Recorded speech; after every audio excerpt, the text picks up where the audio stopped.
So, of the guys out there who are free agent wide receivers,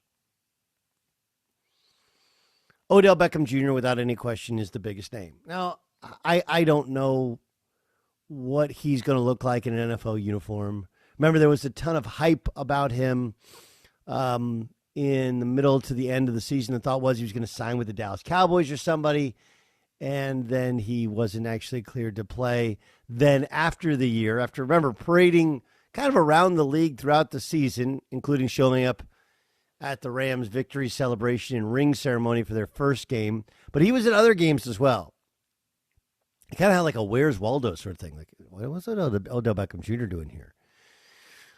Then there was talk, Odell Beckham Jr., he wants $20 million, and no one signed him. People went and saw him worked out. Then it was last week, $15 million. Now it's a one-year deal, which could be worth up to $18 million. We'll see what the actual details of it are. But he signs with the Baltimore Ravens. Like, Baltimore Ravens.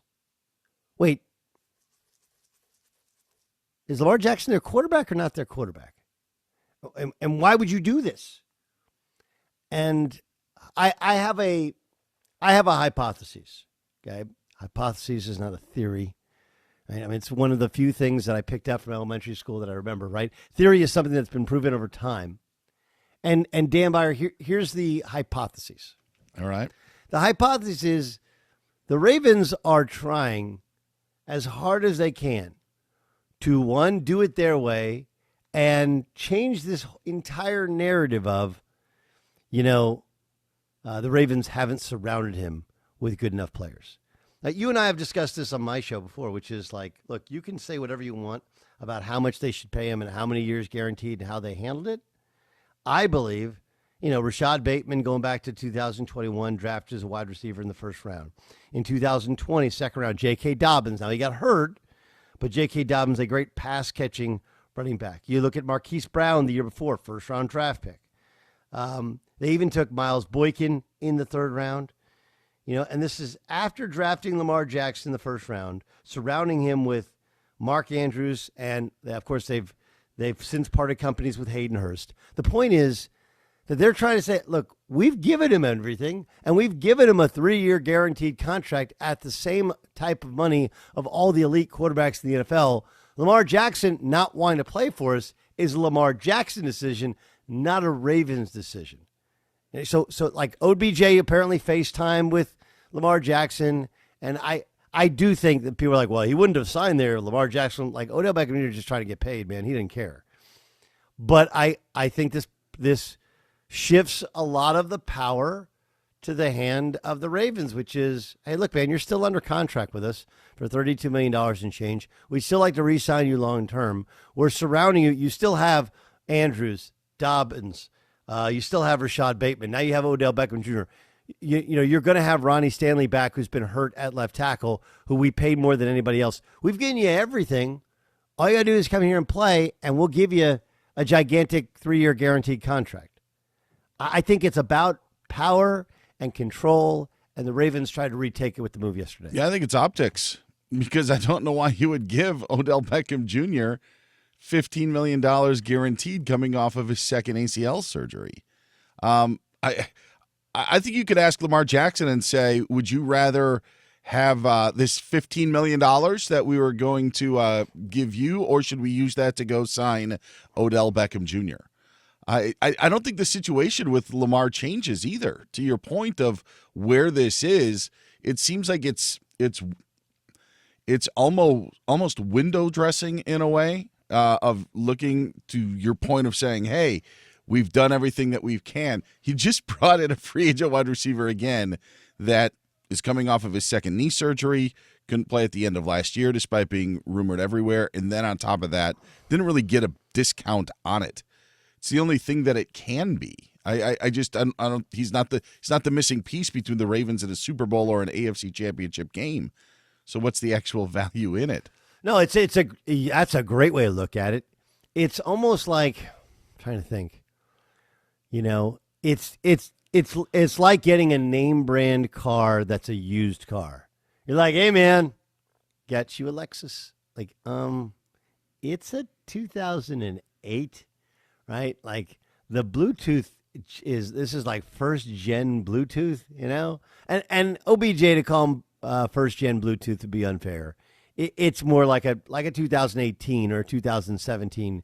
You're like, Yes. well, yeah. I have a 2017. I have a nice car, but it's got 200,000 miles on it, right? Which is a lot like Odell Beckham Jr. It's an incredible car when it's running right, but it's had 2 ACL surgeries and a broken leg and all kinds of other issues. But I guess the question becomes, and now you turn to Lamar Jackson, like, hey, dude, look, you're under contract for at least this year, and honestly, they can have you under contract for next year. Your choices are to sit out, receive substantial fines, but whenever you play, you're going to play on the franchise tag unless you sign a long-term extension, and if you or come and play, and you got all these guys with you. Sure. Like, I think it's a little bit of a control thing, not just window dressing. When you look at what the options are for Lamar, and apparently there are none outside of Baltimore, it's almost like Baltimore understands that Lamar's going to be resigned to the fact of he's going to have to play in Baltimore, despite asking for the trade last month, despite saying that he, wanted a fresh start in a different organization and now having that transition tag.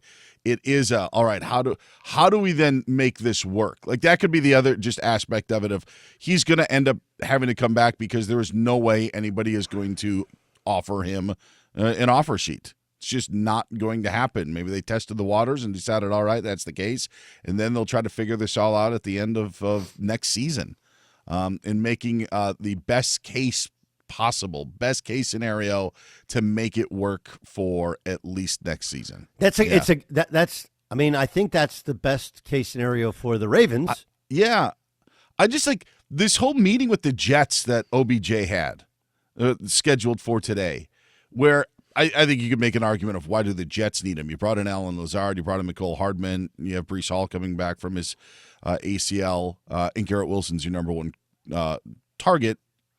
Even when Aaron Rodgers comes there, Odell Beckham Jr. is not going to elevate to number one. So this whole, why do you keep OBJ out of New York or out of that Jets meeting? Like, why do you give him the amount of money that you want? I'm trying to be cautious in the words of overpaying. I just think $15 million with incentives up to $18 million for a situation is just a little high. I just don't understand why we're not going to let him out of the building, Doug. We cannot let Odell Beckham Jr. out of the building. You actually can. I'm with you. Value-wise. I understand, but I'm with you. I'm there with you. But you got to also understand now that OBJ does have a different kind of gravitational pull. He has a different sort of star feel. And, look, they've done this before. They had Steve Smith Sr., right, where he comes over from Carolina. Remember didn't they bring Deion Sanders out of retirement? Yes. They've done a little bit of this before, but here's anyone who argues that the Ravens, they didn't want Lamar. Like, no, they offered him a 5-year, $200+ million contract. No, they didn't offer him, anywhere in the range of the top level quarterbacks. No, by Lamar's own admission, it was 3 years, 133, which puts him right there in the middle of the Josh Allen sort of deal. Well, remember Lamar, by all reports, he was kind of done playing in Greg Roman's offense. Not sure if people are aware, but they went and got Todd Monken from Georgia. It's going to be more of a traditional pro-style offense where he can run and kind of scramble within it, not as much designed runs as previously. Oh, well, they've never given him the weapons. Like, dude, now you have a first-round draft pick who's like in his third year on one side. You got OBJ on the other side, and then you got the highest or second highest paid tight end in the league in Mark Andrews, and you have J.K. Dobbins, who's an excellent pass catcher out of the backfield. Like, we've given you everything you could have wanted. And, oh, yeah, by the way, like, I've been honest on my show. Some people have been a little bit disingenuous. If you miss 11 games the past 2 years, especially 11 games during crunch time, playoff time, when you need to be playing football, it's going to hurt your value, not just to the Ravens, but to anybody in the league. And so there's a really kind of honest conversation here. Like, hey, look, Lamar, we get what you want. Okay. But there's no market for it out there. There just isn't. That's what we did. There's zero market for it. So if you don't want to sign the extension, okay. You're under contract for this year's franchise tag. And we're going to give you all these weapons. We'll give you a new offense. All you got to do is show up and see how it goes. And worst case scenario, you make $33 million. We're in the same position next year, and we figure out how to move on. Best case scenario, you go out, you're the MVP of the league, and now we got to break all kinds of records to keep you, or somebody else will. Like, I think that's a real conversation you have. Man, I still don't think they gave him what he wants. I don't know if it's the equivalent of pizza at work instead of a raise. Which, by the way, is 20% of my TikTok feed for some reason. Like, hey, guess what? Look at this. Here's some pizza. Sorry, can't do this, can't do that. They're saying, hey, look, we got OBJ, but I want the fully guaranteed contract. Well, we can't do that. That's why Lamar really doesn't have a lot of options except to go back to Baltimore or to not play. And to give, to give Odell Beckham Jr. this amount of money for just one season, by the way. That's the other thing, Doug. Like, if it works out in the scenario that you play out, Odell Beckham Jr. is a free agent after next season. Sure. And then I think that's smart, by the way, for the Ravens. Yeah. It's also smart where you look on the other back end of it. It gives you every reason to move on if it doesn't work out. If Lamar gets hurt again, if there isn't a connection.